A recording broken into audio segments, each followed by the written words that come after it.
देश दुनिया की सारी बड़ी खबरें के सामने मौजूद हो चलेगी। सबसे बड़ी ट्रेंड आपको बताएंगे जहां पर राहुल गांधी के द्वारा उठाया गया मुद्दा इस देशव्यापी आंदोलन में तब्दील होता जा रहा है। दोस्तों बताएंगे कहां कहां पर होगा आंदोलन, किस तरीके से एक देशव्यापी हड़ताल आज होने जा रही है। दोस्तों डिटेल में जानकारी अब तक पहुंचाएंगे। इसी के साथ में चलेंगे एक और बड़ी खबर की तरफ बताएंगे कैसे भारतीय जनता पार्टी के सरकार के द्वारा लाए गए एमजी नरेगा को हटाकर वीबीजी रामजी योजना के खिलाफ इंडिया गठबंधन की पहली पार्टी की ओर से विधानसभा के अंदर ही प्रस्ताव पास करवाया गया है। दोस्तों इसी के साथ में बीएमसी के चुनाव में टिकट बंटवारे के बाद एनडीए गठबंधन में जबरदस्त बवाल हुआ है। दोस्तों बताएंगे कैसे दफ्तर के अंदर घुसकर जमकर तोड़फोड़ की गई है और इसी के साथ में नफरत के खिलाफ राहुल गांधी द्वारा उठाए गए मुद्दे के बाद और कई सारी गिरफ्तारी हुई है। बताएंगे कौन कौन से क्षेत्र से पुलिस के द्वारा गिरफ्तार किया गया है। दोस्तों इसी के साथ में भारतीय जनता पार्टी के लोग क्यों बोलने लगे कि सरकार का काम नहीं है मंदिर बनाने का, क्यों इंडिया गठबंधन की पार्टी के कारण बुरी तरीके से डर गए हैं। दोस्तों एक एक करके चलेंगे आज की सारी बड़ी अपडेट, तो सारी बड़ी जानकारी अब तक पहुंचाएंगे। लेकिन उससे पहले अगर आप भी मानते हैं कि जोमेटो, स्विगी, ब्लिंकिट, जेप्टो जैसे ऐप पर डिलीवरी का काम करने वाले लोगों को न्याय मिलना चाहिए, गिग वर्कर्स को न्याय मिलना चाहिए, तो इस वीडियो को लाइक करके लाल बटन दबाकर चैनल को सब्सक्राइब करके बेल आइकन दबाकर कमेंट बॉक्स में अपनी राय जरूर लिखकर बताएगा। चलते हैं सबसे पहले सबसे बड़ी ब्रेकिंग न्यूज अपडेट की तरफ दोस्तों, जहां पर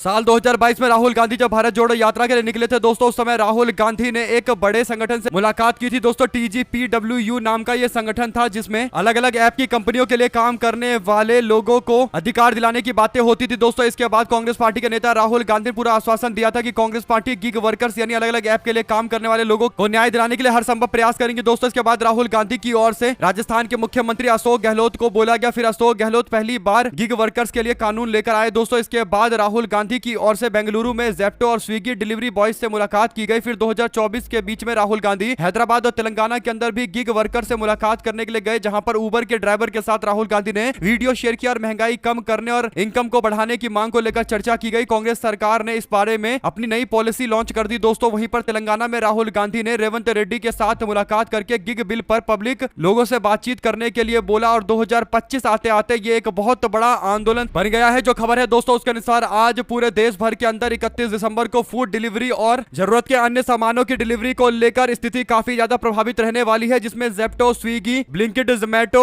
अमेजोन और फ्लिपकार्ट जैसी एप्स में काम करने वाले गिग वर्कर्स ने पूरे देश भर के अंदर राष्ट्रव्यापी आंदोलन का ऐलान किया है। दोस्तों और आज पूरे देश भर के अंदर इन सभी गिग वर्कर्स के द्वारा हड़ताल बुलाई गई है, यानी नए साल के मौके पर जो लोग पार्टियां कर रहे होंगे और 10 मिनट 15 मिनट में जो डिलीवरी देते हैं ऐप वाले उनसे सामान मंगवाएंगे, तो आज उनको सामान उपलब्ध कराने में काफी दिक्कतों का सामना करना पड़ेगा, क्योंकि सभी लोग एक साथ हड़ताल पर चले गए हैं। आपको बता दें कि जो मांगे की जा रही है उसमें गिग वर्कर्स मांग कर रहे हैं कि उनको जो कम पैसा मिलता है इसे बढ़ाया जाए और 12-12, 16-16 घंटे कम काम करने के बावजूद उनको बिल्कुल भी पैसे नहीं बचते हैं, यानी थोड़े से ही पैसों से गुजारा करना पड़ रहा है। और 10 मिनट डिलीवरी के कारण यानी कंपनी के द्वारा दबाव बनाया जाता है कि केवल 10 मिनट के अंदर ही पहुंचाना पड़ेगा, जिस कारण से कई सारे एक्सीडेंट होते हैं, स्पीड का प्रेशर होता है, जान का खतरा बढ़ जाता है। इसी के साथ में मनमाने तरीके से आईडी को ब्लॉक कर देती है कंपनी, पेनल्टी लगा देती है और तमाम तरीके से प्रताड़ित किया जाता है। इन्हीं मामलों के खिलाफ आंदोलन किया जा रहा है और सरकार से गिग वर्कर्स के लिए कानून बनाने की मांग की जा रही है, यानी जो कानून कांग्रेस पार्टी शासित राज्य राजस्थान, तेलंगाना और कर्नाटका में बन चुका है उस तरीके के कानून की मांग की जा रही है। यानी दोस्तों जो भाजपा वाले सोच भी नहीं पा रहे, राहुल गांधी ने 2022 में ही सोच लिया था, उनको उसी समय पता चल गया था कि आने वाले दिनों के अंदर भारत के अंदर गिग वर्कर्स और ज्यादा बढ़ने वाले हैं, यानी ऐप के लिए काम करने वाले लोगों की संख्या बढ़ने वाली है। और राहुल गांधी का दावा एकदम सही हुआ दोस्तों, पहले कुछ लाख लोग इसमें काम करते थे, अब आंकड़ा 1,80,00,000 तक पहुंच चुका है, यानी इतनी बड़ी संख्या में लोग काम कर रहे हैं और उनको उनका अधिकार नहीं मिल रहा। इसीलिए कांग्रेस पार्टी की सरकारों ने समय से पहले ही कानून बनाकर अधिकार दे दिया, लेकिन बीजेपी की केंद्र सरकार कब कानून बनाएगी ये बड़ा सवाल है। लेकिन आज हड़ताल के बाद आंख जरूर खुलेगी दोस्तों, अगर ऐसा नहीं होगा तो और बड़े देशव्यापी आंदोलन होंगे और मनरेगा को लेकर 5 तारीख से तो कांग्रेस पार्टी खुद भी आंदोलन करने जा रही है। अगर आप भी मानते हैं कि देश के जो अलग अलग वर्ग है, जिसमें मजदूर वर्ग 22 फरवरी को आंदोलन करने वाला है, संयुक्त किसान मोर्चा जनवरी में 26 तारीख से आंदोलन करने वाला है, ऐसे ही अलग अलग संगठन के लोगों को एकजुट होकर एक बड़ा व्यापक आंदोलन करना चाहिए। तो अपनी राय जरूर लिखकर बताएगा दोस्तों, ज्यादा से ज्यादा वीडियो को शेयर कीजिएगा ताकि पूरी अपडेट आप लोग तक लगातार इसी तरीके से सिलसिलेवार तरीके से पहुंचती रहे। चलते हैं एक और बिग न्यूज अपडेट की तरफ, जहां पर कांग्रेस पार्टी के सबसे ज्यादा प्रसिद्ध और सबसे ज्यादा सफल योजना एमजी नरेगा योजना को नाम तब्दील करके उसमें कई सारे तरीके के बदलाव करके योजना को पूरी तरीके से बर्बाद कर दिया गया है। वीबीजी रामजी योजना लाकर बीजेपी ने ग्रामीण अर्थव्यवस्था को भारी चोट पहुंचाई है। दोस्तों इन्हीं कारणों से अब पंजाब से लेकर अलग अलग राज्यों के अंदर इंडिया गठबंधन की पार्टी ने विरोध करने का फैसला लिया है। इंडिया गठबंधन की पार्टी आम आदमी पार्टी ने पंजाब के अंदर एक प्रस्ताव पास किया है। दोस्तों पंजाब की आम आदमी पार्टी सरकार ने मंगलवार को राज्य विधानसभा के अंदर बीवीजी रामजी अधिनियम के खिलाफ प्रस्ताव पास किया है और बीजेपी के नेतृत्व वाली केंद्र सरकार पर मनरेगा को खत्म करने की कोशिश का आरोप लगाया है। ग्रामीण विकास और पंचायत मंत्री तरुणप्रीत सिंह सौंद ने विधानसभा के अंदर एक दिवसीय सत्र के दौरान सदन में चर्चा के दौरान प्रस्ताव को पास करवा दिया और विरोध जता दिया और एमजी नरेगा को वापस लाने की मांग की गई है। एमजी नरेगा योजना में जो नियम थे उसमें कई तरीके के बदलाव किए गए और वीबीजी रामजी योजना लेकर आया गया दोस्तों, जो पूरी तरीके से एमजी नरेगा योजना के जो मूल बिंदु थे उसको तहस नहस करने के लिए है। चाहे ग्रामीण रोजगार अधिकार के तौर पर देने का मामला हो या फिर पूरे साल बिना हिचकिचाहट के योजना को चलाने का मामला हो, अब नियम में बदलाव करके योजना को बीच में रोकने के भी प्रावधान जोड़ दिए गए हैं और बजट तो राज्य सरकार पर अतिरिक्त बोझ के तौर पर डाल दिया गया है। तो विवाद तो और ज्यादा शुरू होने वाला है और धीरे धीरे करके इंडिया गठबंधन की पार्टियां इसी तरीके से विरोध प्रस्ताव पास करेंगी दोस्तों। विधानसभा में विरोध का प्रस्ताव पास करके राज्य सरकार अपनी संवैधानिक शक्ति का इस्तेमाल करते हुए बीजेपी सरकार केंद्र सरकार के योजना का विरोध कर रही है, क्योंकि राज्य सरकारों के ऊपर अतिरिक्त बोझ डाला जा रहा है। हर राज्य सरकार पर कम से कम 1000 करोड़ के आसपास का बोझ पड़ेगा, जो काफी ज्यादा बजट पर दबाव बनाने वाली बातें हैं। 2 शब्द जरूर लिख कर बताएगा दोस्तों। चलते हैं एक और बड़ी अपडेट की तरफ, जहां पर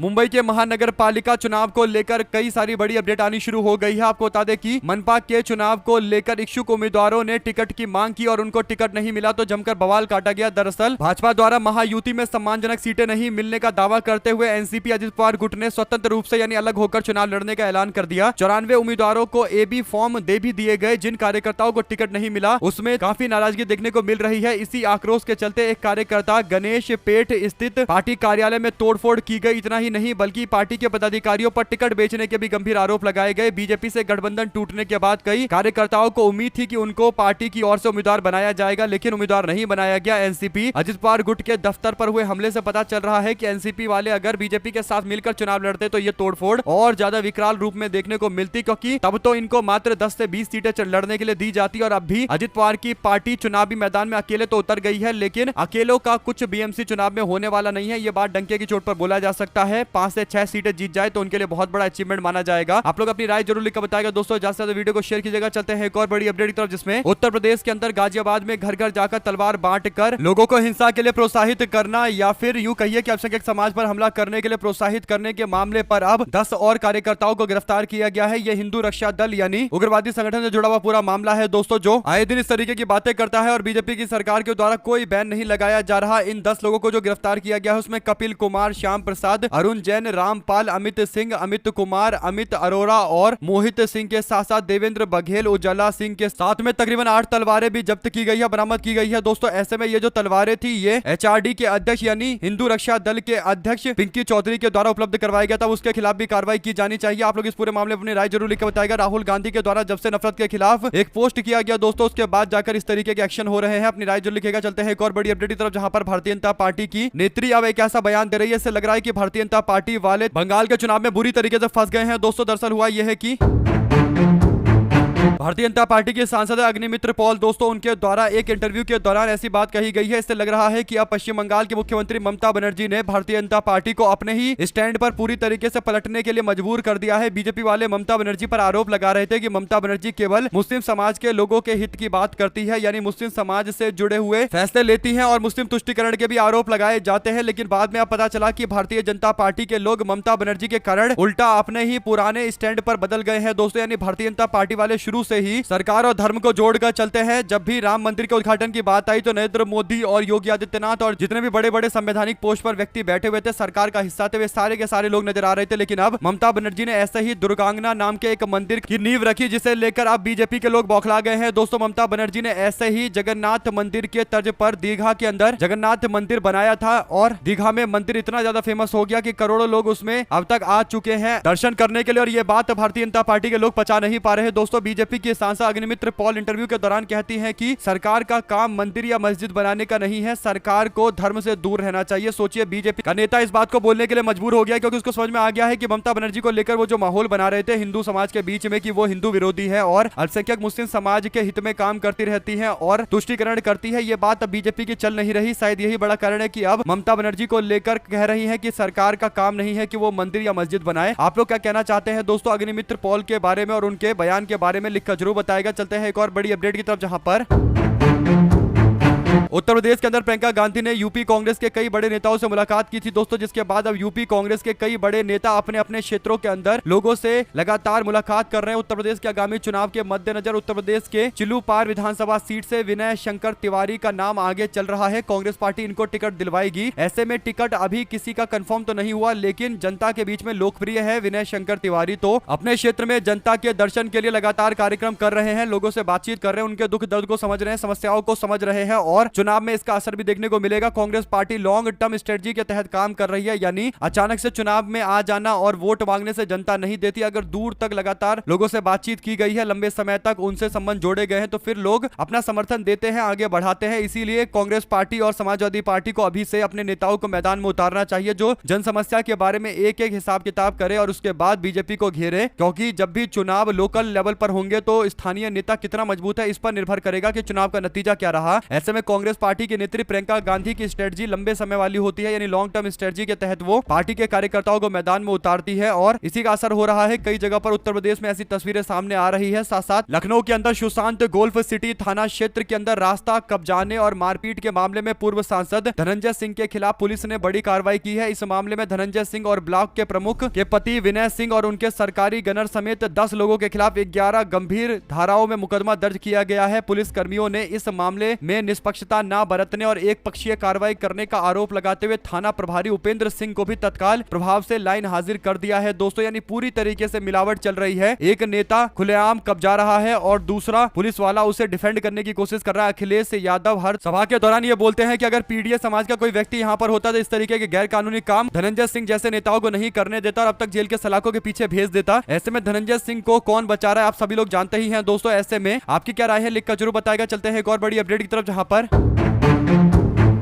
मध्य प्रदेश की राजनीति में इन दिनों एक ऐसी हलचल मची है जिसने राजनीतिक पंडितों को फिर से सिर खुजलाने पर मजबूर कर दिया है, जिसमें राष्ट्रीय स्वयंसेवक संघ और बीजेपी के खिलाफ दिग्विजय सिंह कई सालों से लगातार आग उगलते रहे हैं। अचानक से उसी संगठन की शक्ति के वे मुरीद हो गए, यानी दिग्विजय सिंह जिन्हें राजा साहब भी बोला जाता है, वो आरएसएस और बीजेपी की संगठन शक्ति की तारीफ कर रहे थे। हालांकि राहुल गांधी ने बाद में फटकार लगाया और आने वाले दिनों के अंदर हो सकता है कि इनके ऊपर कार्रवाई की जाए, क्योंकि इनका राज्यसभा भी अब खत्म होने जा रहा है, तो दोबारा इनको राज्यसभा में भेजा जाएगा इसके कम चांसेस है। लेकिन भारतीय जनता पार्टी के लोग ऑफर देने में पीछे नहीं हटते। दोस्तों, सूबे के मुख्यमंत्री मध्य प्रदेश के डॉक्टर मोहन यादव ने दिग्विजय सिंह को ऑफर देते हुए बीजेपी में शामिल होने के लिए बोला। इस घटना ने पूरे देश के अंदर फिर से चर्चा छेड़ दी है कि क्या वाकई कांग्रेस पार्टी का यह सबसे बड़ा चाणक्य अब भगवा चोला ओढ़ने की तैयारी में है। कुल मिलाकर दिग्विजय सिंह को तय करना है कि उन्हें कांग्रेस के साथ रहना है या फिर अपनी विचारधारा को बदलकर बीजेपी के साथ जाना। और वैसे भी अब उन्हें पता है कि वो राजनीति में और ज्यादा दिन तो एक्टिव अब रहेंगे नहीं। उनके बेटे को ही उन्हें सेट करने की एक चिंता होगी कि बेटा मंत्री बन जाए, और मंत्री तभी बनेगा जब भारतीय जनता पार्टी के साथ में रहेगा। अभी 5 साल तो सरकार कांग्रेस पार्टी की आएगी नहीं, चुनाव होंगे नहीं मध्य प्रदेश के अंदर। तो ऐसे में अगर आप भी मानते हैं दोस्तों कि दिग्विजय सिंह जिस तरीके के नेता है, बहुत कम चांस है कि वो मोहन यादव के ऑफर को स्वीकार करेंगे। लेकिन अगर वो मोहन यादव के ऑफर को स्वीकार भी करते हैं तो उसके पीछे सबसे बड़ा कारण उनके बेटे का मंत्री बनना या फिर पुत्र मोह कह सकते हैं। आप लोग की क्या राय है लिखकर जरूर बताएगा। चलते हैं एक और अपडेट की तरफ, जहां पर बिहार की राजनीति में एक बार फिर से शिक्षा व्यवस्था और नियुक्तियों को लेकर बड़ा विवाद खड़ा हो गया है। इस बार यह मामला राज्य सरकार के ग्रामीण कार्य मंत्री अशोक यादव से जुड़ा हुआ है, जिनके प्रोफेसर बनने को लेकर उनकी शैक्षणिक योग्यता पर सवाल उठ रहे हैं। शिक्षा विभाग न केवल उनकी नियुक्ति प्रक्रिया पर रोक लगा दे रही है, बल्कि उनकी नियुक्ति प्रक्रिया पर रोक लगा दी गई है, बल्कि पीएचडी डिग्री की जांच के आदेश भी दे दिए गए हैं। इसके बाद राज्य की सियासत में नया भूचाल शुरू हो गया है दोस्तों, यानी शिक्षा मंत्री का बयान सामने आने के बाद विवाद और ज्यादा गहरा हो गया है। सवाल ये उठ रहा है कि सुशासन के दावे करने वाले नीतीश कुमार सरकार इस संकट से कैसे निपटेगी। शिक्षा मंत्री का बयान आया, कमीशन को सौंपा गया है पूरा मामला। यानी सोचिए दोस्तों कि अशोक चौधरी जो भारतीय जनता पार्टी और नीतीश सरकार के बड़े नेता माने जाते हैं और उनके दोनों पार्टी के अंदर कुछ ना कुछ संबंध, और यहाँ तक कि चिराग की पार्टी से भी उनकी बेटी सांसद है। और ऐसे नेता के ऊपर अब जब जांच बैठेगी और जांच में पता लगा कि इन्होंने फर्जी डिग्री के माध्यम से डॉक्टरी हासिल की है, पीएचडी हासिल की है, तो फिर सजा तो मिलेगी ही और पोस्ट से हटाना ही पड़ेगा नीतीश कुमार को दबाव में। लेकिन मंत्री के नकली डिग्री का मामला बिहार से काफी सामने आते रहते हैं। यहाँ तक कि भारतीय जनता पार्टी के जो उप मुख्यमंत्री है सम्राट चौधरी, वो आज तक नहीं बता पाए कि उन्होंने 10वीं कहां से पास किया और 12वीं कहां से पास किया। अगर आप भी मानते हैं दोस्तों कि पूरा फर्जीवाड़ा बिहार के अंदर मंत्रिमंडल में चल रहा है तो अपनी राय जरूर लिखकर बताएगा। चलते हैं एक और अपडेट की तरफ, जहां पर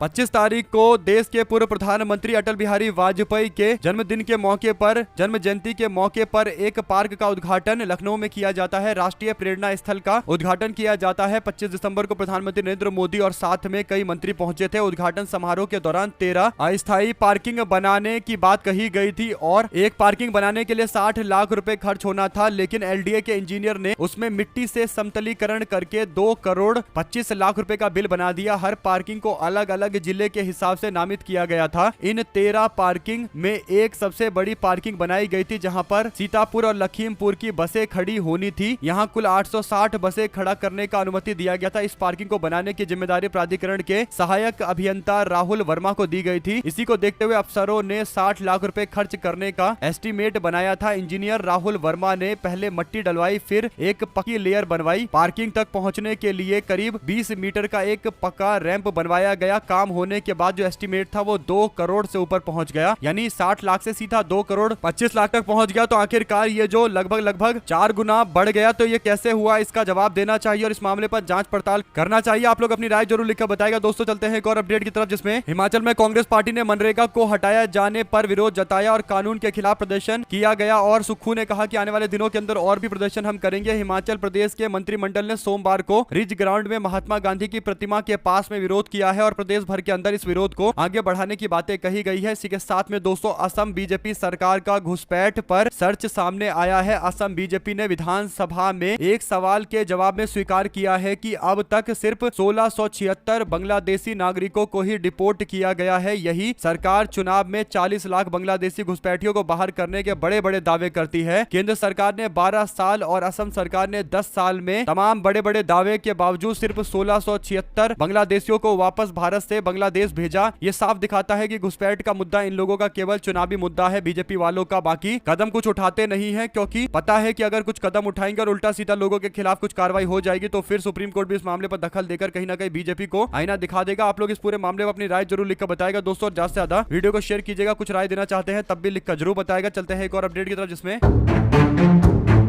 रुपये को गिरने से बचाने के लिए आरबीआई ने बेच डाले हैं 31.98 अरब डॉलर। रिपोर्ट के मुताबिक आरबीआई ने जनवरी अक्टूबर 2025 में 31 बिलियन डॉलर की बिक्री की है। मजबूत अमेरिकी डॉलर और वैश्विक पूंजी प्रवाह ने रुपए पर दबाव बनाया है, जिससे रुपया अपने रिकॉर्ड स्तर पर निचले स्तर पर पहुंच चुका है। इससे एक बात स्पष्ट हो रही है कि डॉलर के मुकाबले रुपया लगातार कमजोर होता जा रहा है, जिसके कारण भारत की अर्थव्यवस्था पर इसका नेगेटिव इंपैक्ट पड़ता है दोस्तों। और बीजेपी की सरकार इस पर अब कुछ भी बोलने को तैयार नहीं है। नरेंद्र मोदी गला फाड़ फाड़ कर 2013 में बोला करते थे कि रुपया नीचे गिर रहा है, भारत की प्रतिष्ठा नीचे गिर रही है, लेकिन अब उनके मुंह से एक शब्द नहीं निकलता, बल्कि डॉलर और रुपया का जो कंपटीशन है वो तो कहीं वो चर्चा में भी लेकर नहीं आते। और गोदी मीडिया के अंदर भी ऐसा लग रहा है कि ऑर्डर जारी कर दिए गए हैं कि कोई भी रुपया और डॉलर का तो बात करेगा ही नहीं। इसी के साथ में दोस्तों उत्तर प्रदेश के अंदर योगी आदित्यनाथ सरकार के मंत्रिमंडल के विस्तार को लेकर चर्चाएं चल रही है। कई लोगों के नाम आगे चल रहे हैं जिन्हें मंत्री बनाया जा सकता है। वर्तमान में चौंदौसी से विधायक चुनी गई गुलाब देवी माध्यमिक शिक्षा विभाग की मंत्री है। वहीं पर रामपुर जिले से विधायक बलदेव औलख कृषि राज्य मंत्री है। पिछले इतिहास को देखें तो भूपेंद्र चौधरी कैबिनेट में पंचायती राज मंत्री रहे हैं। उनको मंत्री रहने के दौरान ही बीजेपी का प्रदेश अध्यक्ष की कमान दी गई थी। ऐसे में अब जो कुछ नए बदलाव किए जाएंगे उसमें पश्चिम उत्तर प्रदेश के 3 नामों पर सबसे ज्यादा चर्चा चल रही है। और ये जो नाम है उसमें सपा के महासचिव आजम खान के गढ़ में भारतीय जनता पार्टी के लिए चुनाव लड़ने वाले और जीत हासिल करने वाले आकाश सक्सेना के नाम को लेकर चर्चाओं का बाजार गर्म है। तर्क दिया जा रहा है आजम खान को अपने गढ़ में हराने वाले व्यक्ति को इसका तोहफा जरूर मिलेगा। वहीं पर मुरादाबाद के जनपद कुंदरकी विधायक ठाकुर रामवीर सिंह के नाम की भी चर्चा चल रही है। मुख्यमंत्री समेत पार्टी के बड़े नेता कई बार संबोधन में कुंदरकी में रामवीर सिंह की जीत की मसाल दे चुके हैं। कुल मिलाकर दोस्तों अब देखते हैं योगी आदित्यनाथ मंत्रिमंडल में कौन कौन से नए नाम जोड़े जाएंगे और क्या जातीय समीकरण को सेट करने के लिए मंत्रिमंडल का विस्तार हो रहा है। ये तो जब नाम सामने आ जाएंगे उसके बाद ही पता चलेगा। इसी के साथ में चलते हैं एक और बड़ी अपडेट की तरफ, जिसमें